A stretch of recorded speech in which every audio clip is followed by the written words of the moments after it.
I want to really maybe divide this into three parts. The first point I want to make is that our current situation is unlike any other that the world has seen, and therefore any of us has seen. The second point I want to make is that the impact of what we in India and the world is going through will be sectoral. In other words, some industries and some sectors will be more affected, will be differently affected than others.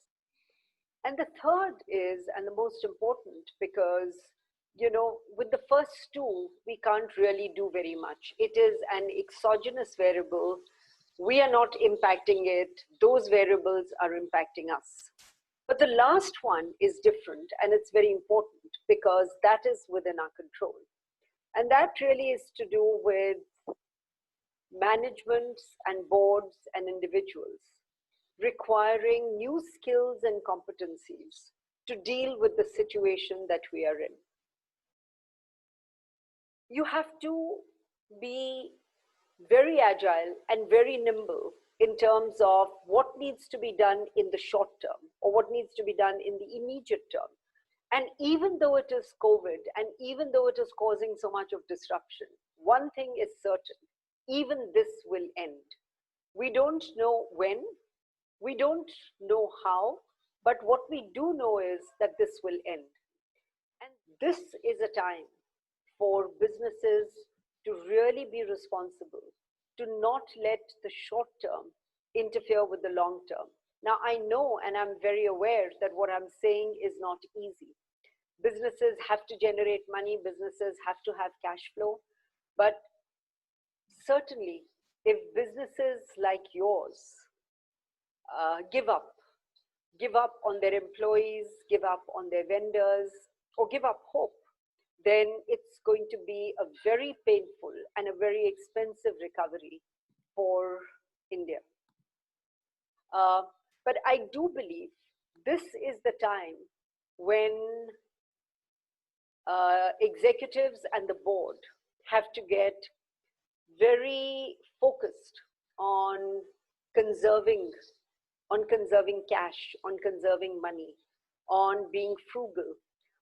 You would have read, not just in India, but several large organizations around the world. The top executives have announced either that they will not take a salary or they will take a salary cut. And all this because you don't want to do this to the junior people in your organization or even to the mid-level in your organization, because let us not forget it. Those are the people who come in every day and do the hard work that keeps our factories running, that keeps our sales organizations bringing in revenue, that keeps our back-end operation running, that keeps our transportation going, etc., etc. When your employees see you living those values, when your employees say that they're not asking me for a sacrifice without sacrificing their own, money or comfort or stock options or whatever it is, then they will have a renewed respect, a renewed engagement with the company. And trust me, without your engaged and loyal employees, you will not have a business. So companies that are well run, you will have positive cash flows, you will have credit lines. The one thing that the government has done is said to the banks that, give credit. If your business is a robust business and is creditworthy, you can get loans from banks and your business will deliver the returns. If not in the next 6 months, if not in the next 12 months, then certainly in the next 18 months for you to return that capital. But think of it differently. In the process, you would have taken care of your employees. You would have taken care of employment. You would have taken care of so many families that are dependent on your employees. And this is a time when I believe that business interest and social interest has to go hand in hand. We cannot have a business in the middle of social strife. We are all citizens of the same country. We will all benefit or perish together. And therefore, keeping that long-term view is very important and critical. I think this is also a time for executives and the board to go back to the basics. Why are we doing what we are doing? Are we doing it in the best possible manner? I think questioning how you do what you do is a very important thing. I think coming up with innovative solutions to whatever the problem of your industry or your company is very critical and important. But do not take the easy way out and say, I have to reduce my costs, therefore let me let go of people, or those decisions which you may have to repent at a later stage. I am sure, given what I said earlier, that the business fundamentals, and I'm talking about India here, given that our rate of growth had slowed down, I'm sure the well-run companies were already asking these questions. The well-run companies were already on the path to saying, how do we actually improve our business? How do we improve the way we are wired? How do we improve the way we work?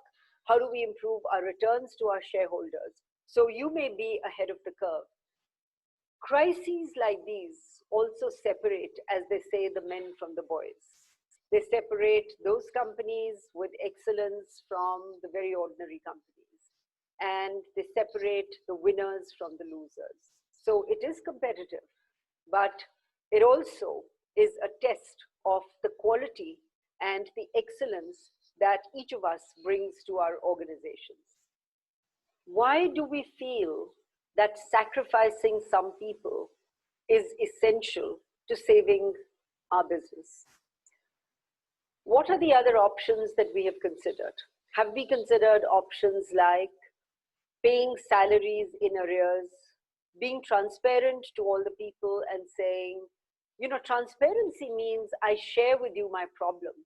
And honestly, some of us might be surprised that the solutions will come from the people who we think are the problem. And therefore, we are saying we're going to let go of them. If you went to your employees and said, look, this is the reality of our company. We want you. We want the business. And I am assuming that you had all of these people because you had a certain momentum of business. If you believe that getting back to that momentum of business is important and critical to you, then frankly, you cannot let go of those people. Because in the end, it will cost you more to let go and then go back and hire, unless you're willing to run a business which is much less than the business that you were running, in which case the question I would have for you is, why would you want to do that in the first place? So I think it's very important to consider all the options, every single option. As I said, there are organizations where, the owner, promoter, senior executives, etc. Think of those people who've got enough resources to live off those resources without impacting their lifestyle for a year. And I would say, the top 20% of your company should be able to do that. And by the way, if you go back and see how much the top 20% of your company is costing you, it'll be nothing less than, 50, 60%. So those large numbers of people that you will let go of, actually in the end, don't cost you that much. And actually in the end, are those people on whose work you are relying to do what you're doing. So there are many ways of dealing with it. Think of top management salaries. I know boards that have said that we are not going to take commissions and board fees because, we can live without any of that. You can look at cutting down salaries up to a certain level by 20%. And at the very junior levels, give them the salaries. You could actually postpone some of the variable pay that you might be giving to your employees. Why am I saying all this? I am saying all this because if you can find a way of navigating the next 6 to 12 months with your employees intact and a resurgence in your business. And this is a very general comment. I mean, obviously, if you're in the airline business, it would be very different. But I'm assuming that, we are either professionals, or we are part of MSMEs, or we are part of, a supply chain, etc. Those businesses, I think, can be held on to for the next 6 to 12 months, without sacrificing employees. For a long time, we have been saying, come to India, make in India, etc. Now, I don't know how many of you or how many businesses have taken the opportunity to actually set up parallel or alternate supply chains which feed industries in India. But frankly, if we have taken the easy way out so far, and we have been sourcing from China, because guess what? China made it cheaper than we could make it in India, and we didn't even try to make it in India. Well, now is the time to not talk about it, but to do it. We've seen a lot of people say the big opportunity that India has, or the big potential for India, is to take away some of the business from Chinese manufacturing and therefore Chinese supply chains. I think we should stop talking about it. I think each of us should go back to our business and say, what part of this am I outsourcing? What part of this am I outsourcing outside the country? And what part of it can I in-source very, very quickly? What do you think when we come out on the other side of the pandemic, whenever the new normal or normalcy returns, what do you think would be the key lessons that we would learn as businesses, as an industry? And from your perspective, what would be the implications on the social sector or the civil society? Just some closing thoughts on the lessons that should hopefully emerge on the other side of this pandemic. Thanks, Ira, for asking this question. I think it's a very important question. And in fact, I think it is the most important question. Because if we don't take away at least one very significant and important lesson from this, and that is that none of us, no matter what business we do or what industry we run, we are part of an ecosystem which is not just our immediate community or our country or Asia, but it is the world. If we don't understand the interconnectedness of this ecosystem to the world in which we live, I think we would have missed a very important lesson. And frankly, if we don't learn that lesson, nature has a way of teaching us lessons. So, COVID-20 or Corona's cousin will come, and, we will be in for another very tough time. Because we've had warnings, we've had warnings of SARS and MERS and swine flu and Ebola and, forest fires. I would definitely say that if nothing else, let's go and watch some of the wonderful documentaries that David Attenborough has been making tirelessly, where he says that in the last 50 years, 50, we have caused more devastation to this world than what's caused in the time before that. His latest documentary talks about the fact that by 2040, if we continue doing what we are doing now, there will be no ice in the Arctic. Now, if we think we are not connected with the Arctic, we are wrong. So I don't want to be very dramatic about this, but I do want to be very dramatic about this. I do want to say that our actions have a cyclical impact. If I am not treating my effluent, and if I'm putting it into the rivers or into the lakes of Bangalore, well, the rivers and lakes are going to rebel.